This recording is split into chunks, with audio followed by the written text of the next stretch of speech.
In today's video, I'm going to teach you how to create jump links in Elementor.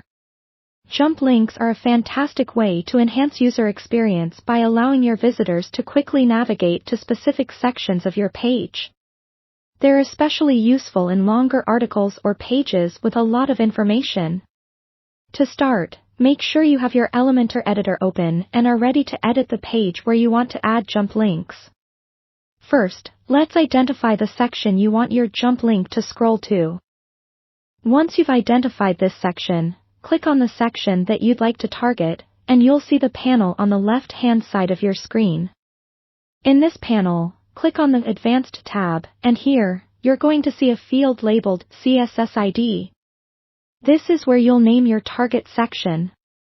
Enter a simple, descriptive ID, such as Contact Us or About section. Remember, this ID should be unique to each section to avoid any confusion or malfunction in your jump links. Next, it's time to set up the link that will allow users to jump to this section.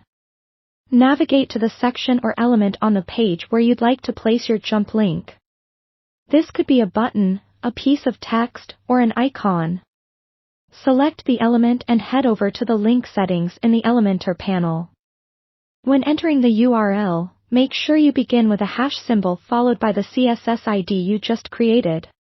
For example, if your CSS ID is About section, your link should be About section. After you've set up your link, it's important to test it to make sure everything is working perfectly.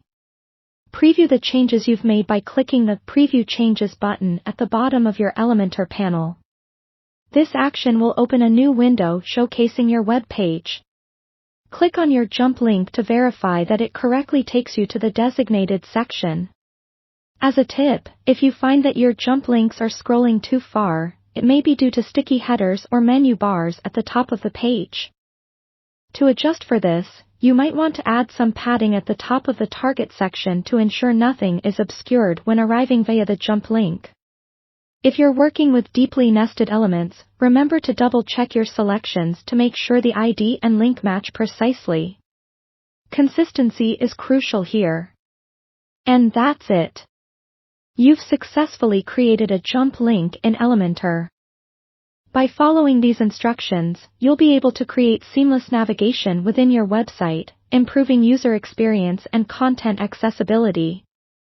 Thank you for tuning in, and I hope you found this tutorial helpful. Don't forget to like and subscribe for more easy-to-follow Elementor tutorials.